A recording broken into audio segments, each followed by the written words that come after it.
Pembahasan tentang zakat apakah itu diberikan kepada, nah kan ada 8 masarif zakat. Orang yang menerima zakat. Apa namanya? Ada 7 yang jelas. Ada 1 yang menyebutnya fisabilillah. Nah, fisabilillah ini jamaah sekalian rahmani rahmakumullahu taala, makna aslinya adalah mereka yang berjihad di jalan Allah Subhanahu wa taala. Itu mana aslinya. Mereka yang berjihad di jalan Allah Subhanahu wa taala. Maka mereka yang berjihad di jalan Allah Subhanahu wa taala, mereka boleh diberi zakat, apakah kaya atau miskin. Apakah kaya atau miskin, mereka yang berjihad. Berjihad di jalan Allah, dikasih zakat tujuannya untuk beli kendaraan, untuk berjihad. Beli senjata untuk berperang. Beli perlengkapan perang. Termasuk bekal dalam peperangan, maka itu boleh dikeluarkan untuk fisabilillah. Ya. Kemudian juga jamaah sekalian rahmani rahmakumullahu taala, masuk di dalam fisabilillah, ya, masuk di dalam fisabilillah juga apa putih bau. Saya bentar. Adalah ilmu. Karena jihad itu ada dengan pedang, ada dengan pena. Ada dengan pedang, ada dengan pena. Maka para ulama rahimahumullahu ta'ala, jamaah sekalian rahimakumullahu ta'ala, ya, jihad melawan orang-orang musyrik itu jelas. Misalkan yang melawan orang kafir yang mengangkat senjata, maka dengan senjata. Ada lagi jihad lagi, yaitu dengan ilmu. Fisabilillah dengan ilmu, ya, melawan orang-orang munafik dengan ilmu, melawan orang-orang yang meluncurkan syubhat dengan ilmu, melawan orang-orang liberal dengan ilmu, melawan orang-orang yang menyimpang sesat dengan ilmu, makola-makoli, ya, dengan ilmu, dan yang semacam itu, orang-orang yang tersesat itu dengan ilmu. Jamaah sekalian rahmani rahmakumullahu taala. Maka kalau bersinggungan langsung dengan ilmu, maka di sini saya Ibnu Utsaimin, ya, rahimahullahu taala, menjelaskan bahwa di antara makna fisabilillah adalah belajar ilmu agama. Yang selanjutnya beliau menyebutkan wa ala hadza, atas dasar inilah fatusrafuz zakatu lahum, maka zakat juga diberikan kepada mereka para penuntut ilmu. Para penuntut ilmu dan orang-orang yang bergerak di bidang ilmu. Penuntut ilmu yang mengajarkan ilmu, ya, para tulab, para duat, para alim misalkan, yang mereka mendedikasikan diri dan hidupnya untuk ilmu. Maka mereka berhak untuk bayar zakat. Diberi zakat. Jadi fatusrafu zakatu lahum fi nafaqatihim, di dalam nafkah mereka. Wa ma yahtajuna ilaihi, dan apa yang mereka butuhkan. Apa yang dibutuhkan oleh para penuntut ilmu? Kitab.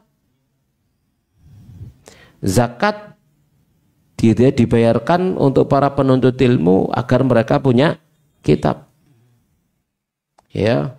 Penuntut ilmu misalkan punya kitab sak lemari, iku pira regane? 2 lemari. 3 lemari. Mahal sekali. Sama sekali rahmani rahmakumullahu taala, mahal sekali. Ya. Yang kemudian pekerjaannya gak napa? Gak menjaji gitu ya. Kayak iso beli kitab.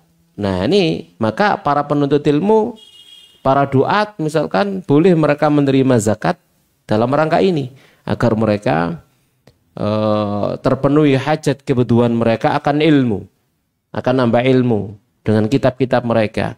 Sa'um kana ala sabili tamlik al-fardi, sama saja apakah itu dengan cara memberinya langsung sebagai hak milik pribadi, alladzi yushtara likulli fardin minhum, yang dibelikan bagi masing-masing di antara mereka, diberikan secara khusus kepada mereka. Dari harta zakat diberikan untuk mereka, kebutuhan mereka, yakni kitab-kitab mereka. Am ala sabilit ta'mim, atau secara umum. Kal kutub allati tushtara fatuwadda fi maktabah yartabuna tullab, ya. Seperti kitab-kitab yang dibeli lalu ditaruh di perpustakaan. Kepemilikannya kepemilikan umum, yang para penuntut ilmu kemudian membaca dari perpustakaan tersebut tanpa harus memilikinya. Ya. Kenapa? Li'annal kutuba li talibil ilm, dikarenakan kitab bagi para penuntut ilmu itu bimanzilati sayf wal bunduqiyah. Itu kedudukannya seperti pedang dan pistol. Kan itu ya senjatanya penuntut ilmu kan, kitab, pena, itu senjatanya, gitu ya, di kitabnya, wa nahwihima, dan yang semacamnya. Ya, jamaah sekalian rahimani wa rahmakumullahu taala. Jadi yang langsung berkaitan dengan penuntut ilmunya,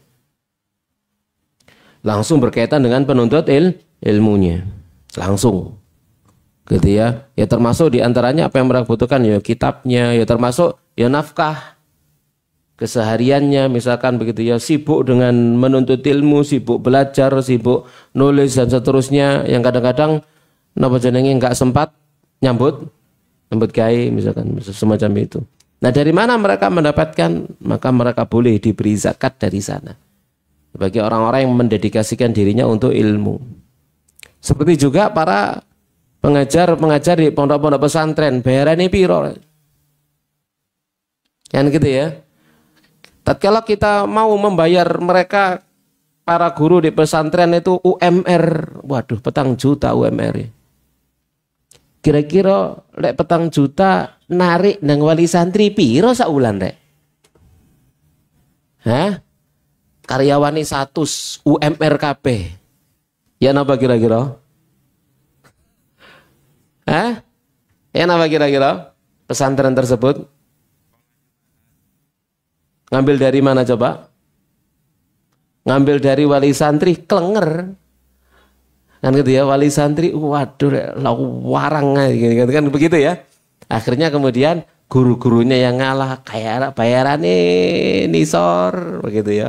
Nah, para guru-guru yang seperti ini dia berhak mendapatkan harta zakat. Ya, karena mereka untuk menuntut ilmu dan ternyata pemasukan yang mereka dapatkan secara finansial kurang. Secara finansial kurang. Pemeneh ngajar di pondok anake wakeh. Wah wis. Kan gitu ya? Anake akeh. Anake 11. Nah. 10, 8 gitu. Misalkan banyak anaknya di pondok kabeh. Ya napa coba? Anake akeh di pondok kabeh, marun dheke ngajar di pondok.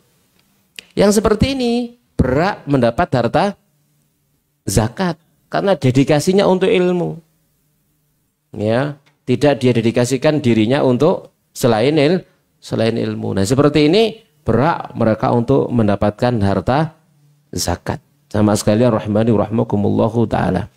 Hanya saja menurut Syekh Ibnu Utsaimin rahimahullah ini tidak berlaku untuk bangunan. Tidak berlaku untuk bangunan. Baik bangunan sekolah Islam maupun rumah tahfidz. Kata beliau, Syekh Ibnu Utsaimin, amma binaul masakin wal madaris. Ataupun untuk membangun asrama, tempat tinggalnya, ya, atau sekolahan-sekolahan, madrasah li talabatil ilm, untuk para penuntut ilmu, fa fi nafsi syai'un, maka di dalam diriku ada sesuatu kok gak srek sian kalau untuk itu. Sekalipun nanti ada fatwa lain srek-srekan naik kan gitu ya. Tapi kalau menurut saya Ibnu Utsaimin ndak srek aku. Gitu ya. Min jawazi sarfi zakati fiha, dari kebolehan memberikan zakat padanya. Wal farqu bainaha wa bainal kutub, maka perbedaan antara bangunan dengan kitab-kitab itu anal intifa'a bil kutubi huwal wasilah. Karena kemanfaatan dengan kitab itu sarana litahsilil ilm, untuk mendapatkan ilmu. Fala ilma illa bil kutub, maka tidak ada ilmu kecuali dengan kitab. Bikhilafil masakini wal madaris, berbeda dengan asrama dan tempat-tempat sekolahan. Jadi ini menurut beliau, ya, rahimahullahu ta'ala. Ya jamaah sekalian, rahimani rahmakumullahu ta'ala. Ya. Makanya juga menurut saya Saleh Al Fauzan, beliau melarang memberikan zakat untuk yayasan sosial. Karena Allah telah membatasi penerima zakat sesuai ya yang ada di surat At-Taubah. Hingga zakat tidak diboleh disalurkan untuk membangun jembatan, yayasan sosial, pembangunan madrasah atau semacamnya. Karena lembaga sosial semacamnya didanai dari donasi atau wakaf yang disalurkan untuknya, bukan dari zakat. Sementara zakat disalurkan sesuai peruntukannya yang ditetapkan oleh Allah Subhanahu wa taala. Lalu beliau melanjutkan salah satu makna daripada fisabilillah wal muradu biqauli wa fisabilillah. Dan yang dimaksud dengan firman-Nya fisabilillah humul mujahidun. Mereka adalah orang-orang yang berjihad alladzina laisa lahum martabatun atau ya martabatun min baitil mal fayu'tawna minaz zakah, yang mereka tidak memiliki rotib gaji dari baitul mal kemudian mereka diberi zakat. Ya karena itulah zakat tadi itu ya ini disampaikan oleh Ustadz Ami Nur Ba'ith ya dalam Dewan Pimpinan Konsultasi Syariah.com ya. Jadi beliau menjelaskan seperti berdasarkan terangan di atas, zakat tidak boleh digunakan untuk membangun rumah tauhid, tapi boleh digunakan untuk memberikan santuan kepada yang belajar di dalamnya. Yang belajar di dalamnya, untuk membelikan mushaf, untuk SPP mereka. Ya, bahkan digratiskan dari harta zakat. Maka itu boleh. Karena itu diperuntukkan untuk penuntut ilmu atau untuk guru-gurunya. Ya, karena guru-gurunya adalah fi sabilillah, gitu ya, fi sabilillah. Ya mas sekalian rahmani rahmakumullahu taala. Karena ini pengalaman kita di pondok, di pesantren, kita ngurus pesantren seperti itu. Hanya mereka yang memang niatnya fi sabilillah yang mau bertahan di pesantren. Kalau niatnya golek gayaran sing gede, you know, pindah. Cari yang lain. Tapi mereka yang ingin berjuang akan bertahan di pesantren. Ya karena jelas tidak bisa memberikan apa? Gaji secara UMR jelas. Kalau itu dipaksa akhirnya naik. Napa nih?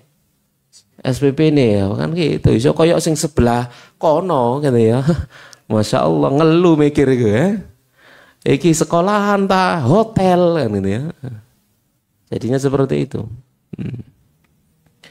Wallahu a'lam bishawab. Ya sekalipun ada fatwa yang lainnya, ya wallahu a'lam, saya tidak bisa mentarjihnya. Saya hanya baca dari satu sumber. Ada sumber yang lain, tapi ya itu seperti yang kata saya Ibnu Utsaimin tadi itu, ada sesuatu ketidakserkan gitu loh ya, untuk dibayarkan kepada yang lain. Wallahu a'lam bishawab.